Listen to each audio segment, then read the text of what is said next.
네. 안녕하세요. 발표를 하게 된 장우준이고요. 이제 급하게 또 한 편을 해야 돼가지고 예, 준비를 했습니다. 그래서 이번에는 이제 실제 좀 제가 연구하고 있는 분야랑 관련된 논문들을 좀 소개해드리면 좋을 것 같아가지고 논문을 선정을 했고요. 논문 같은 경우에는 제목은 이제 Building a Predictive Machine Learning Model of Gentrification in Sydney라는 논문이고 2023년 초에 이제 시티스라는 저널에 발표된 논문입니다. 그래서 도시 계획 하시는 분들한테는 뭐 괜찮은 저널이고요. 이 저널에 좀 이례적으로 AI를 사용한 연구가 많이 없는데, 이 논문이 하나의 뭐 AI 사례로 실린 그런 논문이라고 봐주시면 될 것 같아요. 그래서 컨텐츠는 논문이랑 동일하게 진행을 할 생각입니다. 뭐 그래서 연구 동기, 범위, 데이터, 연구 방법론, 그다음에 결과 및 한계점 이렇게 진행을 할 생각이고요. 그래서 연구 시작을 하기에 앞서서 젠트리피케이션을 정의를 먼저 하고 연구가 시작이 돼야겠죠. 저 젠트리피케이션 단어 자체는 이제 굉장히 오래된 단어거든요. 1960년대에 처음 나왔던 단어고 이때 이제 정의하기로는 낙후된 저개발 지역에 중산층이 입주하면서, 그러니까 새롭게 자본이 들어오면서 기존 거주민들 대체하는 현상으로 딱 정의가 내려집니다. 근데 현재 이제 60여 년이 이 단어가 처음 나오고 60여 년이 흘렀는데 그 시간이 흐르는 동안 이 굉장히 양상이 많이 바뀌고 다양한 형태로 나타나고 있어요. 그래서 전 세계 여러 도시들에서 도시 형태에 맞게 또 다양한 그 도시 안에서도 또 다양한 공간들이 있잖아요. 그런 공간에 맞춰서 뭐 주거 측면이라든지 관광 측면이라든지 혹은 이제 산업 측면이라든지 다양한 형태로 젠트리피케이션이 나타나고 있습니다. 그래서 우리나라 사례들을 보면은 이게 뭐 주거나 관광보다는 이제 산업 뭐 혹은 뭐 상업 젠트리피케이션이라고 하거든요. 그런 형태가 굉장히 활발하게 나타나고 있고 서구권에서 보게 되면은 이제 우리나라랑은 좀 다르게 이제 주거 형태로 좀 많이 나타나는 현상이라고 봐주시면 될 것 같아요.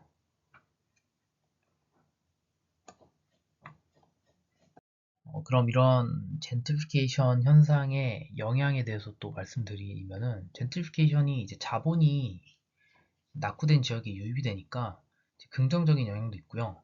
반대로 이제 거주민이 이탈한다고 말씀드렸잖아요. 부정적인 영향도 있습니다. 근데 일반적으로 젠트리피케이션의 긍정적인 영향이라고 한다면은 중산층이 유입이 되니까 자본이 들어오는 거거든요, 결국엔. 그러니까 낙후된 지역에 조금 좀 균형적으로 발전을 시킬 수 있다. 그게 가장 큰 장점이라고 좀 생각이 되고, 결국 이제 낙후 지역으로의 자본 유입을 통해서 기존 거주민들에게 문화적인 혜택이나 경제적인 혜택을 좀 같이 가져올 수가 있는 거죠. 그래서 일반적으로 뭐 최근까지는 이러한 뭐 젠트리피케이션 현상이 뭐 수요나 공급 측면에 에서 좀 자연스럽게 일어나는 그런 발생하는 현상이라고 좀 여겨지고 있는데 요즘에는 국가 차원에서 이런 이점만 조금 예, 얻기 위해서 좀 강제적으로 유도하는 경향도 있습니다. 그래서 뭐 특히 이제 우리나라에서 굉장히 많이 이런 걸 하고 있는데 연남동이나 성수동 등의 케이스를 생각을 해보시면은 될 것 같아요. 연남동도 사실 이제 국가 주도로 발전된 형태거든요. 실제로 보면은 홍대에서 기존 상권이 조금 활발히 이루어지고 있다가 뭐 홍대 임대료가 오른 영향도 있겠지만 그 당시에 연남동에 뭐 경의선 숲길이나 뭐 공항철도 등이 많이 국가 주도로 들어왔거든요. 그래서 그런 자본이 들어오면서 같이 좀 발달한 케이스가 연남동이고 성수동도 요즘 굉장히 좀 핫한 공간인데 성수동도 사실 마찬가지로 국가 주도로 좀 성장한 케이스입니다. 그래서 이게 서울시장이 박원순 시장일 때 제가 기억하기로는 물레랑 성수랑 뭐 다른 한 곳 해가지고 요 세 곳을 좀 용적률을 좀 완화를 시켜줬어요. 건폐율이랑. 좀 자본 유도를 하려고. 근데 걔들 중에서 성수가 좀 얻어 걸리면서, 좀 공간적인 뭐 영향이나 환경적인 영향이 좀 얻어 걸리면서 좀 잘 된 케이스긴 하죠. 그래서 이런 식으로 국가 주도로도 이런 긍정적인 영향을 유도하기 위해서 좀 강제적으로 유도가 되고 있다라고 좀 말씀드리고 싶고요.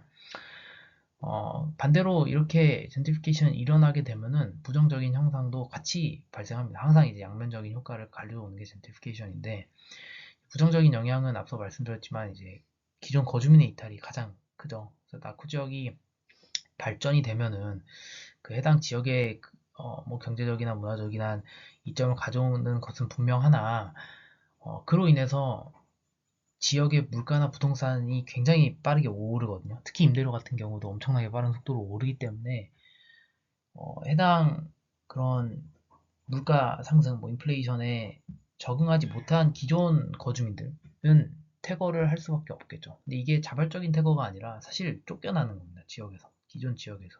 그래서 이게 굉장히 큰 문제로 여겨지고 있고, 서양에서도 이런 문제를 조금 심각하게 받아들여서 최근 들어서는 뭐 이런 젠트리피 현상을 조금 사전에 예측하고자 하는 연구들이 좀 아름아름 나오기 시작을 하는 것 같아요. 그래서 뭐 이거는 뭐 학계에서 연구 사례들을 그래서 좀 살펴보게 되면은, 기존의 학계 연구에서는 이러한 젠트리피케이션을 좀 특정 지역에 대한 단편적인 사례 연구 등을 통해서 이러한 현상을 좀 심오하게 이해를 하려고 하는 시도가 굉장히 많았거든요. 근데 이게 이렇게 이해하는 것만으로는 이제 부족하다. 실제 지자체에서 이러한 젠트리피케이션에 대한 부정적인 영향에 대해서 좀 사전 대비하고, 또 긍정적인 좀 영향들은 뭐 경제적으로 혜택이나 문화적 혜택이나 뭐 그런 경제적인 이점들은 최대한 긴 시간 동안 유지하기 위해서는 도심 곳곳에서 이런 것들을 좀 사전에 예측하는 것들이 굉장히 중요하게 생각이 되어지고, 학계에서도 이런 연구들이 굉장히 많이 나오기 시작을 하고 있습니다. 그래서 이 논문의 저자들이 결국에는 이제 하고자 하는 것은 이러한 지자체의 요구, 뭐 학계의 요구에 이제 부응을 하고자 이제 젠트리피케이션을 예측을 하려고 하고 있고요. 근데 다만 이제 예측을 하는데 기존의 통계적인 방법들보다는 최신 AI들, 특히 뭐 최신 AI라고 하긴 좀 그렇긴 하지만 기계학습 방법론들을 좀 도입을 해서 예측을 하려고 시도를 하고 있습니다.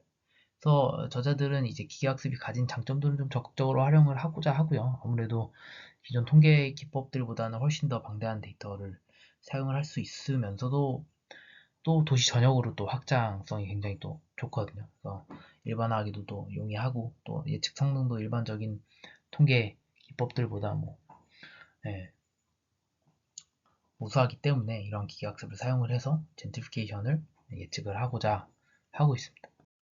연구의 범위를 이제 말씀드리면, 연구의 범위는 이제 호주의 이제 시드니를 대상으로 합니다.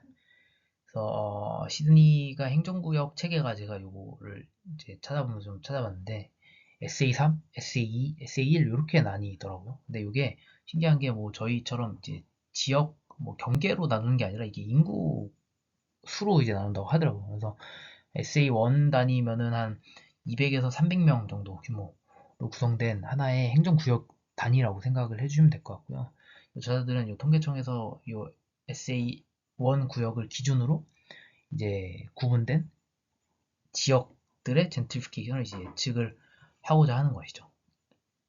이제 예측을 하기 위해서는 그럼 이제 어떤 걸 예측해야 될 것인가, 그걸 이제 정하고 들어가야겠죠. 그래서 예측을 하고자 하는 데이터로는 이 세이파 인덱스를 사용을 합니다. 그래서 사회경제적 인덱스를 사용을 하게 되는데, 이 같은 경우에는 호주 정부에서 SA1 지역별로 이제 교육 지표라든지 혹은 뭐 수입이라든지 경제라든지 아니면 부동산 지표 등 젠트리피케이션의 영향을 뭐 받거나 주는 다양한 도시경제 지표들을 사전 검토 후에 통합하여 구축한 이제 지수가 됩니다. 그래서 지역의 젠트리피케이션 정도를 좀 어느 정도 정량화할 수 있는 지수, 대표할 수 있는 좀 지수라고 보여지고요.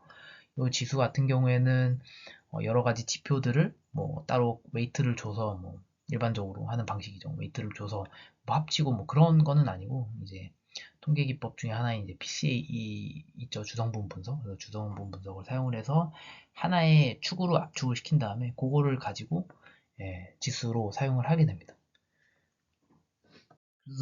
그래서 요 저자들은 요 지수를 가지고 두 가지를 하려고 해요. 하나는 이제 지수를 직접 예측하는 것이고, 두 번째는 이 지수를 컨티뉴어스한 베리어블이니까 요거를 카테고리컬 베리어블로 범주화를 시킨 다음에 이진과합 형태로 예측을 시도를 합니다. 지수의 직접 예측은 아무래도 해당 지역이 어느 정도의 젠트리피케이션의 수준을 가지고 있는가 그거를 예측을 하고자 하는 네, 목적이었던 것 같고요. 요걸 이제 범주화한 후에 이진과합 형태로 예측을 한 것은 아무래도 사람들이 좀 더 관심 있는 거는 뭐 어느 정도 수준인가 보다는 얘가 미래에 제트피케이션이 발생하느냐 안 하느냐 그거에 좀 더 관심이 있을 거라고 생각을 했던 것 같아요. 그래서 2011년과 2016년 5년간 시드니의 이 세이파 인덱스의 변화율을 계산을 하고요. 그 변화율에 지역 전체 표준 편차보다 큰 변화율을 가진 지역을 젠트리피케이션 발생 지역으로 간주를 해서 여기다가 레이블을 1을 부여를 하게 됩니다. 그 다음에 이 지역을 제외한 다른 구역에다가는 이제 레이블 0을 줘가지고 이진 과업을 만들게 되는 거죠. 이진 분류 과업을 만들어서 젠트리피케이션 발생이 이제 5년 후에 진짜 되는지, 젠트리피케이션 발생을 했는지 발생을 안 했는지 이제 그걸 예측을 하는 거죠. 그래서 정리를 해보면은 첫 번째 과업 같은 경우에는 2016년에 세이파 인덱스를 예측을 했다라고 봐주시면 될 것 같고, 두 번째 추가로 한 과업 같은 경우에는 변화율을 가지고 젠트리피케이션이 발생한 지역과 미발생 지역을 나눈 다음에 그거를 이제 예측을 했다라고 봐주시면 될 것 같습니다. 그래서 반응 변수로는 방금 말씀드렸던 요 태스크들이 될 거고요. 이제 근데 뭐 좀 이제 중요한 부분은 요 두 과업을 좀 요즘 이제 멀티태스크라고 해서 많이들 같이 막 해서 막 예측을 하게 되는데 뭐 그렇게 하진 않고요. 따로따로 독립적으로 수행을 하는 게 이 논문의 프레임워크가 되는 거고요. 그다음에 설명 변수들을 또 말씀드리면은 설명 변수 같은 경우에는 젠트리피케이션 하면 선행 연구가 굉장히 많거든요. 그래서 그런 선행 연구들을 검토를 해서 영향을 주는 다양한 사회 경제적 지표를 독립 변수로 사용을 했다고 합니다. 그래서 모든 데이터 같은 경우에 호주 통계청에서 수집을 했고 SA1 구역이 한 1만여 개가 되는데 이 1만여 개 지역을 기준으로 병합을 해서 사용을 했다고 하고요. 그래서 통계청에서 인구 통계 15개, 주거 2개, 뭐 상업 4개, 교통 1개로 총 22개의 변수는 아니고 이제 메타데이터입니다. 메타데이터. 이제 메타데이터로 22개를 사용을 해서 메타데이터를 구성을 하고 그 메타데이터에서 지표를 본인들이 이제 뽑아내가지고 사용을 했다고 하더라고요. 네, 그래서 사용한 이제 메타데이터를 간단하게 좀 예시를 들어보면 뭐 age, 뭐 education level, employment status 뭐 이런 식으로 이제 있고요. 신기한 거는 이제 에어비앤비도 있어요. 에어비앤비 같은 경우에는 이게 실제 논문이 있거든요. 에어비앤비 이제 공유 숙박업이라고 해야 되나요? 뭐 자기들 집 이제 숙박업 업소로 이제 내주고 돈 받는 뭐 그런 비즈니스가 있잖아요. 이제 그런 비즈니스랑 실제 젠트리피케이션이랑 관련이 좀 있다고 하더라고요. 그래서 이 저자들도 그 각 구역의 에어비앤비 숙소 개수 그런 것들을 끌어다가 이제 사용을 하게 됩니다. 그래서 이제 방법론도 말씀드릴 건데 태스크를 좀 다시 정리해 보면 결국 첫 번째 태스크는 Predict each sector SAFA Index 2016년에 SAFA 인덱스를 예측을 하게 되는 것이고요. 태스크 2 같은 경우에는 이제 젠트리피케이션 플래그, 그러니까 다시 말하면은 각 지역이 5년 후에 젠트리피케이션이 발생했냐 안 했냐 그거를 예측하는 과업이라고 보시면 될 것 같습니다. 각 태스크 수행을 위해서는 기계학습을 고려를 하고요. 총 4가지 모델을 고려를 해서 밸리데이션을 통해 가지고 최적의 모델을 산출을 하게 됩니다. 그래서 고려한 4가지 모델 같은 경우에는 랜덤 포레스트, 그다음에 익스트림 그라디언트 부스팅, 그다음에 그냥 일반적인 그라디언트 부스팅 머신, 그다음에 마지막으로 이제 많이들 사용하는 이제 리니어 리그레션 4가지를 사용을 하고 아마 리니어 리그레션 같은 경우에는 뭐 성능에서 기대를 하고 사용을 했다기보다는 요 앞서 3가지 모델들이 어느 정도 성능이 좀 좋게 나오느냐 그거를 좀 보기 위해서 베이스라인 모델로 사용을 한 것 같더라고요. 태스크에 대해서 시각 자료를 조금 더 가져와서 설명을 드리면은 A 같은 경우에는 이제 태스크 1에 해당하는 지표를 시각화한 거고요. 이제 B 이미지 같은 경우에는 A 이미지를 바탕으로 해서 표준 편차를 계산을 하고 그 표준 편차보다 스탠다드 데비에이션보다 한 단계 높은 수준, 그다음에 두 단계 높은 수준 그런 식으로 이제 변형을 해가지고 젠트리피케이션 발생한 지역을 나타낸 거죠. 실제적으로 색깔이 표시된 부분들이 다 젠트리피케이션 발생한 지역이라고 보시면 될 것 같고요. 색깔 없는 지역들은 이제 젠트리피케이션 발생 안 한 지역이라고 봐주시면 될 것 같아요.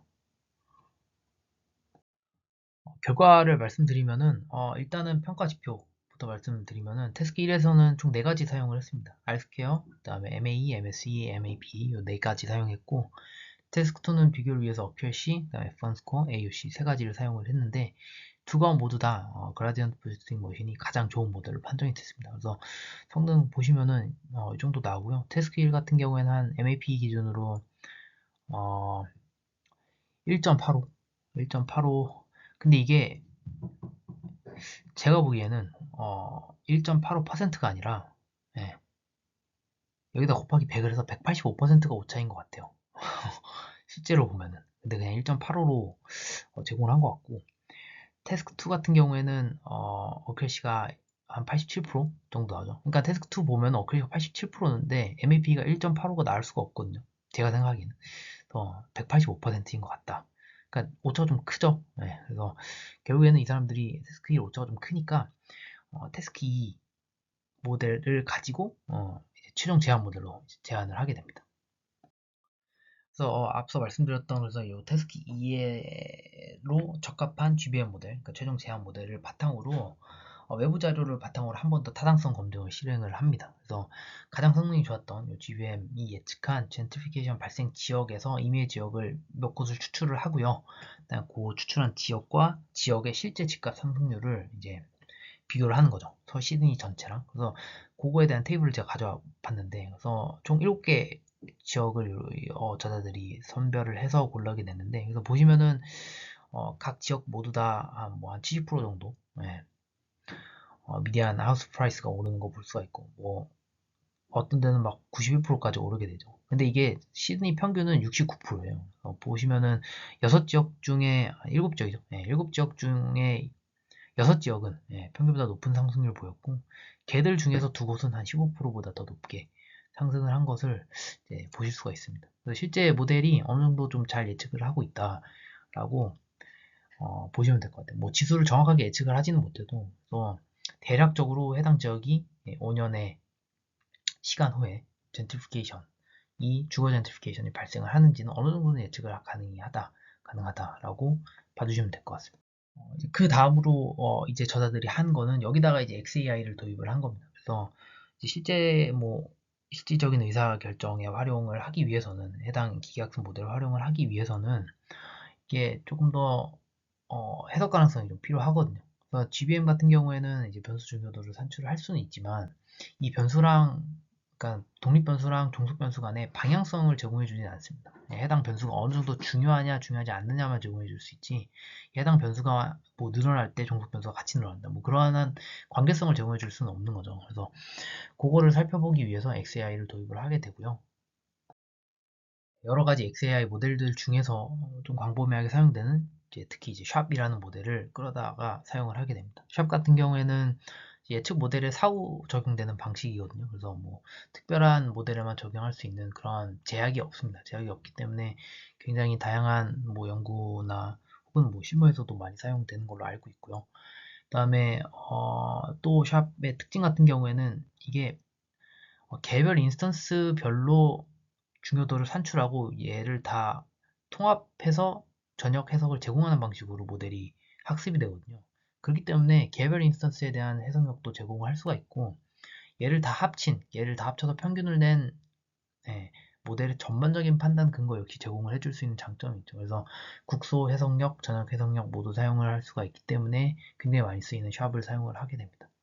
샵 같은 경우에는 이러한 변수 중요도를 이제 쉐이플리 밸류라는 명칭으로 부르게 되는데 이 쉐이플리 밸류 같은 경우에는 이제 굉장히 직관적으로 이해할 수가 있습니다. 그래서 이게 산출을 이렇게 계산을 하게 되면은 뭐 예를 들어서 쉐이플리 밸류가 양수다. 면은 종속 변수에 양의 영향을 주는 거고요. 음수면은 음의 영향을 주는 거죠. 쉐이플리 밸류가 어떤 변수에 대해서 뭐 3이 나왔다 하면은 이 변수는 사용하면은 종속 변수 한 단위 증가하면은 종속 변수가 3만큼 증가하는 효과를 가진 거고요. 마이너스 3이 나왔다 하면은 이 변수는 한 단 감소하면은 마이너스 3만큼 종속 변수에 영향을 준다고 이해를 하시면 됩니다. 굉장히 직관적이죠. 그래서 간단하게만 제가 요거를 계산하는 법을 좀 소개해 드리려고 하는데요. 뭐 예를 들어서 케이스가 8개, 그러니까 데이터가 8개인 거예요. 데이터가 8개고 변수가 3개인 거.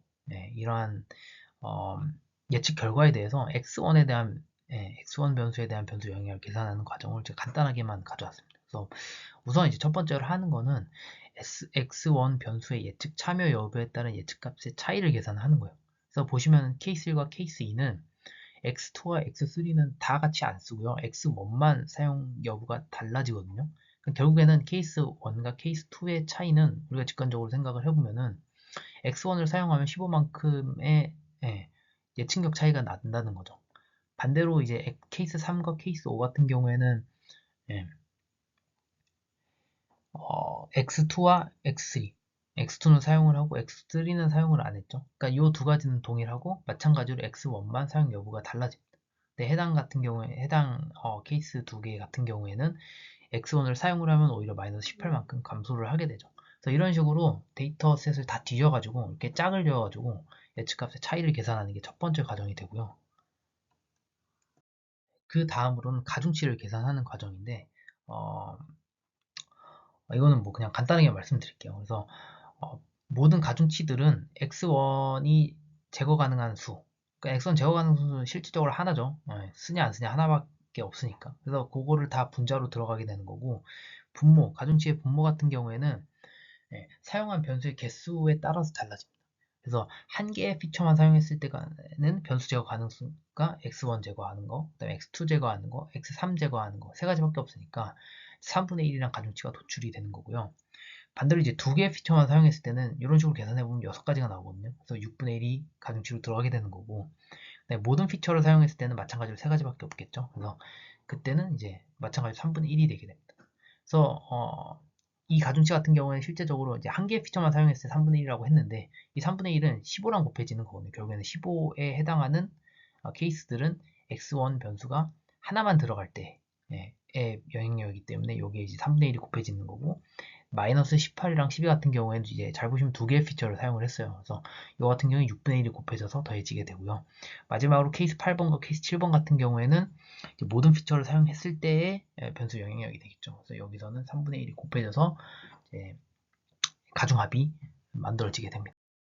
그래서 실제 수식에서는 이 x1에 대한 변수 영향력, 그러니까 다시 말해서 x1의 쉐이플 밸류를 이제 파이1이라는 노테이션을 써요. 그래서 파이1 같은 경우는 앞서 말씀드렸다시피 15 곱하기 3분의 1 더하기 마이너스 18 곱하기 6분의 1 더하기 12 곱하기 6분의 1 더하기 마이너스 15 곱하기 3분의 1 이렇게 계산이 되고요. 요거 계산해보면 마이너스 1이 딱 나옵니다. 근데 결국에는 요 마이너스 1이 의미하는 거는 이 x1이 해당 데이터셋에 예측에 참여하게 되면은 종속 변수는 1만큼 감소하는 영향을 가지고 있다. x1이 커지면 커질수록 종속 변수가 작아진다 라고 이해를 해주시면 될 것 같습니다. 결국 이제 실제 이 샵 패키지를 가져다가 쓰면은 앞서 말씀드렸던 굉장히 강약하게 말씀드렸던 이 과정을 모든 변수, 모든 인스턴스에 대해서 다 계산을 하고요. 그 계산은 다 지금 보여드리는 이 수식에 근거해서 다 계산이 됩니다. 그래서 이 수식은 앞서 말씀드렸던 과정을 그냥 수식으로 풀어놓은 거예요. 그래서 정확하게 동일한 과정이 모든 변수 그리고 모든 데이터에 대해서 인스턴스에 대해서 반복이 되고 통합을 해서 전체적인 모델의 해석력이죠. 그걸 제공해 해준다고 보시면 될 것 같아요. 최종적으로 이 쉐이프 밸류는 기존의 블랙박스 모델을 대신 해석해 줄 수 있는 이제 대리 모델을 산출하는 과정이거든요. 그래서 결국에는 이제 해석이 용이한 대리 모델을 학습하는 게 이 샵의 최종적인 목표가 되는 거고, 결국 이 대리 모델 같은 경우에는 가중치가 쉐이플리 밸류인 이제 리니어 컨비네이션으로 우리가 이제 대리 모델을 산출이 된다고 보시면 될 것 같습니다. 그리고 이 대리 모델의 예측값은 이제 궁극적으로 실제 모델의 예측값과 거의 100% 동일해요. 그래서 이게 앞서 말씀드렸다시피 쉐이플리 밸류가 증가하면은 종속 변수가 증가한다. 이렇게 해도 무리가 없는 이유가 뭐 여러 가지 이게 수학적 특성을 만족시키는 것도 있긴 하지만 뭐 가장 중요한 거는 예측 값이 동일합니다. 동일하게 나오기 때문에 예, 쉐이플리 밸류의 해석이 굉장히 직관적으로 이루어진다라고 봐주시면 이해를 해주시면 될 것 같습니다. 그 다음에 이제 말씀드린 이 샵을 가지고 이제 사후적 이용을 해서 결과를 보게 되면요, 주요 변수가 이런 식으로 나오게 돼요. 그래서 뭐 가장 위에 있는 건 이제 미디안 인컴이거든요. 그래서 보시면은 피처 밸류가 색으로 표시가 돼 있는 그래프입니다. 그래서 빨간색이 될수록 미디안 인컴이 높은 지역이다 라고 봐주시면 될 것 같고, 파란색일수록 미디안 인컴이 낮아진다 라고 보시면 될 것 같고요. 다음 이러한 이제 점들이 x축을 기준으로 쭉 이제 나열이 돼 있죠. 이 x축 같은 경우는 쉐이플리 밸류를 나타내요. 그러니까 쉐이플리 밸류란 건 다시 말해서 변수의 영향력이고, 변수의 영향력이 크면 클수록 이 점들이 오른쪽으로 치우쳐져 있겠죠. 그러니까 다시 말해서 해당 과업은 종속 변수가 1이 젠트리피케이션이 발생한 과업이기 때문에 쉐이플리 밸류가 커진다는 것은 해당 지역은 젠트리피케이션이 발생할 확률이 5년 뒤에 발생할 확률이 높아진다는 거거든요. 그러니까 이걸 바탕으로 미디안 인컴을 해석을 해보면은 미디안 인컴이 높은 쪽이 오른쪽에 찍혀 있죠. 그러니까 다시 말해서 해당 지역의 미디안 인컴이 높을수록 젠트리피케이션이 5년 후에 발생할 확률이 높다. 그렇게 해석을 하면은 해주시면 될 것 같습니다. 근데 반대로 뭐 두 번째 변수 같은 경우에 이제 노동자들 수 이렇게 나와 있고, 또 혹은 뭐 렌탈 프라이스나 하우스 프라이스 같은 경우도 이런 식으로 근거해서 해석을 해보면은 뭐 우리가 일반적으로 알고 있는 결과로 나오는 변수들도 있고요. 뭐 흥미로운 변수들도 있고 해서 이게 결과가 뭐 해석하기 나름인 것 같습니다. 그래서 기존의 정상적인 연구에서 밝혔던 결과들이 동일하게 나오는 경우도 있지만 아닌 경우도 있거든요. 그래서 이런 식으로 어, 도시 어반 플래닝에 이런 기하학습을 새롭게 적용하고 도입하는 게 어찌 보면 기존 연구들이랑 좀 다른 결과를 좀 내주니까 요즘 들어서 많이 또 사용이 되는 추세인 것 같더라고요. 이런 식으로 이제 연구 결과가 나왔고요. 최종적으로 한계점이랑 이제 추후 연구에 대해서 좀 간단하게 말씀드리면, 리미테이션 같은 경우에 이제 모델 성능 문제거든요. 뭐 리그레션 같은 경우에는 MAP가 180%니까 거의 2배 가까이 차이가 나니까 뭐 성공적으로 예측을 못했다라고 볼 수가 있고, 이진과학도 보면은 이제 겉으로는 좋아 보여. 크래시가 87%가 나왔으니까 이제 겉으로는 좋아 보이는데, 문제는 F1 스코어가 54인가 그렇거든요. 그러니까 크래시랑 차이가 한 30% 정도 나죠. 그러니까 모델 불균형을 여전히 모델이 이제 극복을 못했다는 뜻이고, 결국에는 이런 부분에 대해서 조금 더 뭐 웨이트를 줘서 이런 걸 극복을 하든지, 아니면 뭐 샘플링을 통해서 극복을 하든지, 추가로 이런 문제들을 좀 극복할 필요가 있다고 보여지고요. 그다음에 또 두 번째로 문제점은, 이건 뭐 어찌 보면 당연한 건데, 반응 변수랑 설명 변수가 관계성이 좀 있는 것 같아요. 그래서 반응 변수를 사용하는 결국에는 데이터는 이제 세이프 인덱스잖아요. 물론 이제 세이프 인덱스를 그대로 사용하진 않고 이걸 이진 변수로 바꿔서 사용했다고는 하지만, 이 세이프 인덱스를 만들면서 사용한 지표들이 사실 설명 변수로 일부 사용이 됐다고 저는 생각이 들거든요.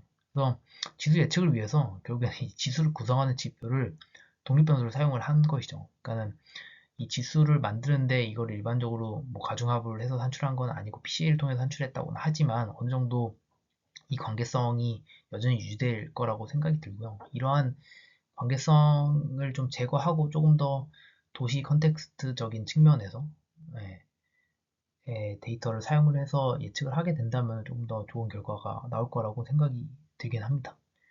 그다음에 추후 연구 같은 경우에는 이미지 데이터 사용하는 측면도 좀 볼 수가 있는데, 실제로 이미지 데이터 요즘 들어 좀 나오기 시작을 하는 것 같아요. 25년, 뭐 24년부터 시작해서 조금씩 나오기 시작하는 것 같고, 구글맵 같은 데서 이미지를 끌어다가 사용을 해서, 그래서 실제로 이 해당 저자들도 2025년에 요거를 조금 더 보완을 해서 조금 더 좋은 저널에다 투고를 합니다. 그래서 여기다가 이제 DY를 달아놨으니까 궁금하신 분은 한번 확인하시면 좋을 것 같아요. 실제로 그 논문은 이제 구글 맵에서 이미지 끌어다가 와서 예, 예측 성능을 조금 한 1% 정도 올렸던 걸로 좀 보여지거든요. 그래서 그런 식으로 좀 멀티모달 접근법을 사용할 수가 있다 라고 말씀을 드릴 수 있을 것 같습니다. 그래서 발표는 여기까지 하겠습니다.